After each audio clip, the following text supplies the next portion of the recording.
Gabriel et Didi, la grande aventure, épisode 3, la forêt interdite.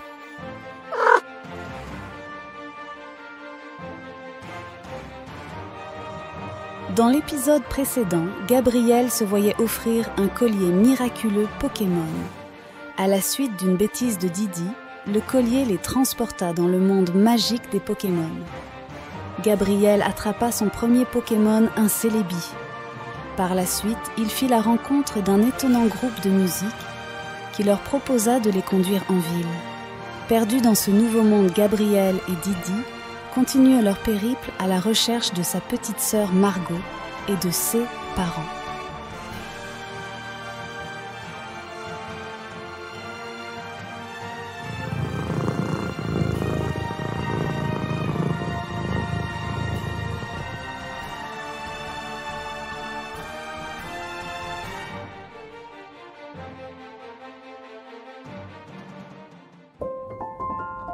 Gabriel ne savait pas s'il devait suivre cette étrange équipe de chiens et de chats.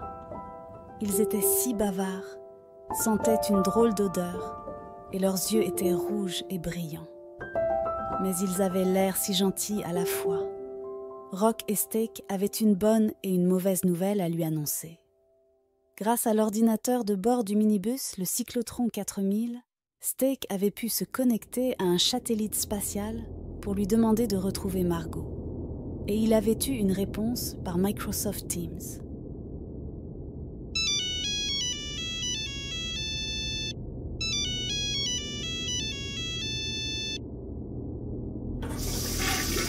J'arrive!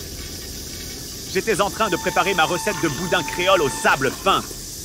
Oh, pardon! Je n'avais pas vu que tu n'étais pas seul, Steak.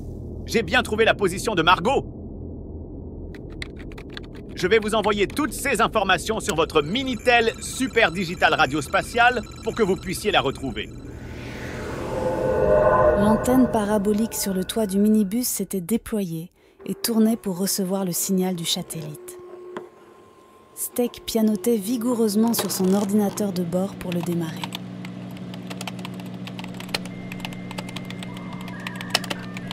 Mon Cyclotron 4000 va recevoir ça en un rien de temps. Pas vrai, Cyclotron? Démarrage en cours. Arrêtez de m'appeler Cyclotron et ne me parlez pas tant que je n'ai pas eu mon reboot du matin. Je suis une intelligence artificielle qui n'a rien d'artificiel. Mon esprit est si haut que lui donner un nom serait réducteur. D'ailleurs, c'est le moment de passer à la caisse. Steak, ta carte bleue n'est pas passée hier. Alors il va falloir allonger les billets pour avoir le droit de m'utiliser. 50 crédits les 5 minutes. Mince, je n'ai pas de pièces sur moi. Dis-moi petit, t'aurais des pièces? Du flouze? Des bifetons? C'est pour Cyclotron 4000, sinon je la connais. Elle va encore faire la tête.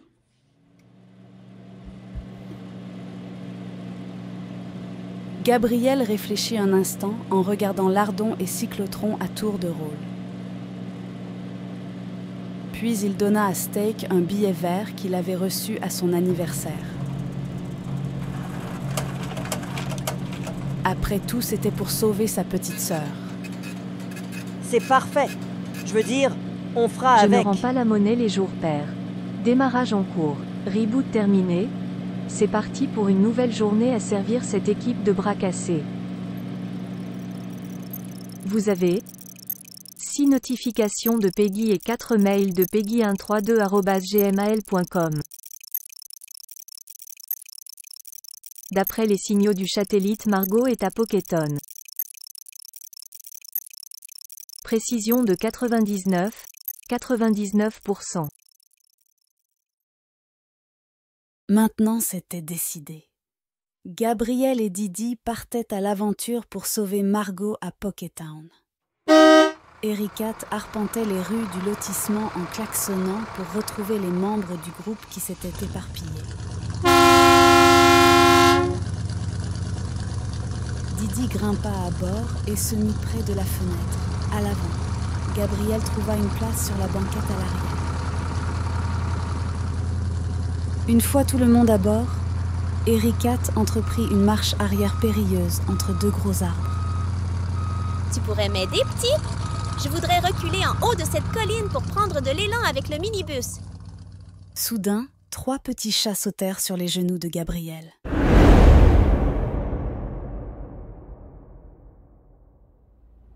Les 3 petits chats fixaient Gabriel avec leurs yeux bariolés de 1000 couleurs. Ils se contentaient de ronronner en plissant les yeux, jusqu'à ce que le plus grand s'étire et prenne la parole. Il avait une casquette brodée et des pupilles encore plus psychédéliques que les autres matous. « Chalut, chat va bien. Toi aussi tu roules vers Pokétown à ce qui paraît. Nous on est attendus demain soir au Pussycat. La boîte de nuit, la plus tendance de la ville. Mais je suis sûr que tu nous connais déjà, pas vrai? Pas vrai?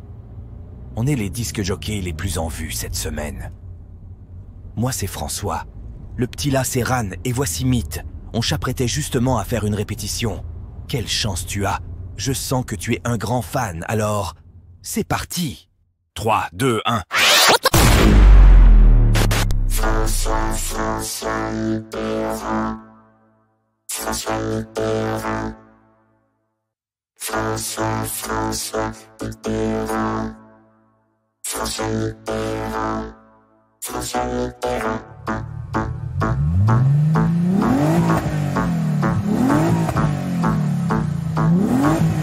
Dépêchez-vous de monter à bord. On n'a pas le temps de niaiser. Tout le monde attache sa ceinture. C'est parti pour un nouveau record de vitesse.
Accrochez-vous les amis, ça va cogner.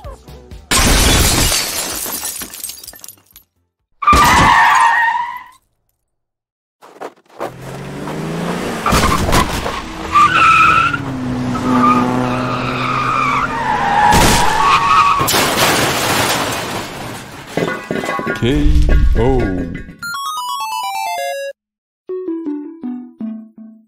Game over. Game over. Après l'accident, les 2 vétérans du groupe discutaient à l'arrière du minibus. Vous avez vraiment sorti toutes les valises? Et vous n'avez pas trouvé la trousse de secours et les sparadraps? On l'a bien trouvé, mais tu devrais venir voir à l'intérieur. On dirait que Lardon a remplacé tous les pansements et les bandages par de la viande et des encas. Oh non, pas encore. J'ai même dû soigner Steak avec du scotch et du rhum. On n'a pas connu pire situation, sauf pendant la guerre de sécession. Gabriel suivait Steak pour prendre des nouvelles. Mais Steak était de mauvaise humeur. Il titubait dans la direction d'un arbre qui avait poussé dans une décharge sauvage. Tu sais, moi, depuis que j'ai perdu un œil dans l'accident, on peut dire que je vois la vie autrement. Ça m'a ouvert l'œil. Je vais stopper cette vie de bohémien. Papa avait raison, il avait une bonne vue sur l'avenir. Au fait, il faut que je te dise, j'ai trouvé ça sous un siège. Je me suis dit que ça pouvait t'intéresser.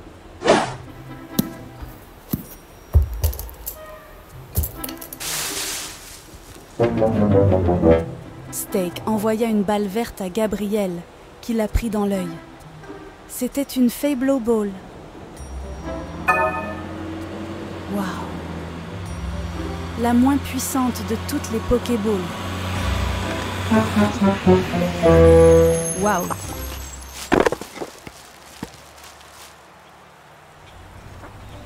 Gabriel ramassa la Fablo Ball en frottant son œil endolori. Il était pressé de pouvoir la tester. Il profita de cette pause imposée pour partir à la capture de Pokémon. Un petit chemin serpentait entre un haut tas d'ordures.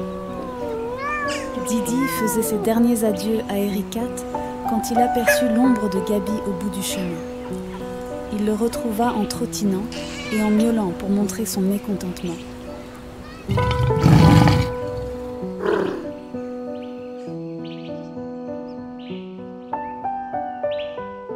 La forêt au bord de cette large route était jonchée d'immondices, tels que des sachets de Capri-Sun, des sacs poubelles ou des mouchoirs usagés. Elle était sombre, mais les rayons de lumière qui se faufilaient entre les branches révélaient une incroyable beauté bleutée. On pouvait entendre le doux bruit d'une rivière toute proche. Le clapotis de l'eau l'ensorcelait. Gabriel savait qu'il existait des Pokémon aquatiques et il voulait en voir un de ses propres yeux. Alors qu'il observait le fond du ruisseau, un bruit étrange attira son attention tout proche de la rive. C'était un Psycho-Quack qui faisait la sieste en dérivant dans le courant.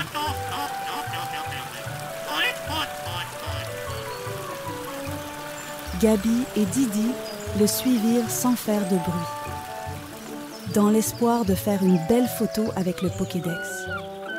Soudain, Gabriel réalisa qu'il était désormais entouré de Psycho-Quack.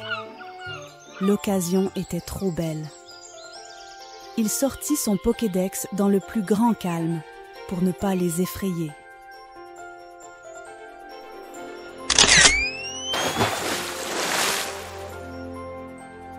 Mais il avait oublié le flash et le bruit du Pokédex. Oh non, ils se sont enfuis. Enfin, peut-être pas tous. Juste à côté de lui, dans les roseaux, un tas d'herbes remuait et un sifflotement en parvenait. Didi s'approcha un peu trop. Et le Psycho-Quack prit ses jambes à son cou.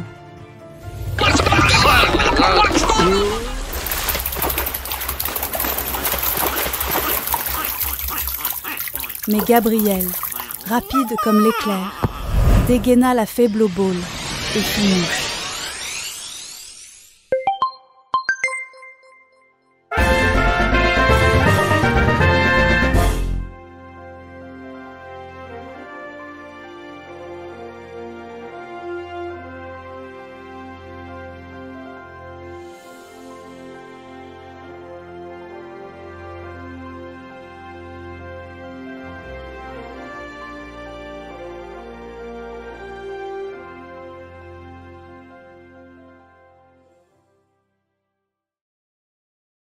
Gabriel, il est temps de changer d'équipe. J'ai perdu beaucoup d'énergie. Et quand je suis fatigué, je suis grognon. Et quand je suis grognon, je déclenche des émeutes. Tu seras prévenu. Débile ou l'apocalypse.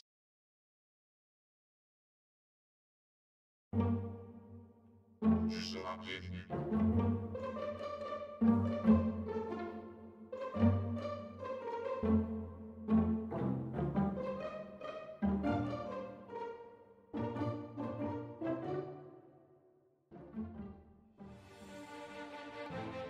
Fin du 3e épisode. Dans le prochain chapitre, Gabriel et Didi continuent leurs aventures palpitantes. À la recherche de Margot, ils affronteront vaillamment un terrible péril. Avec Margot, Didi et Gabi.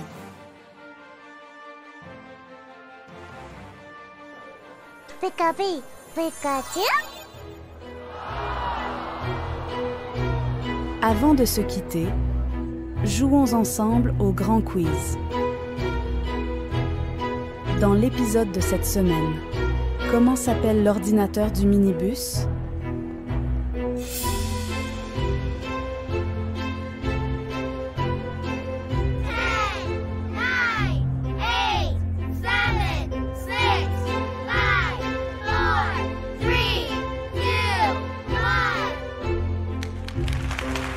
La bonne réponse était cyclotron. La suite au prochain épisode. À bientôt.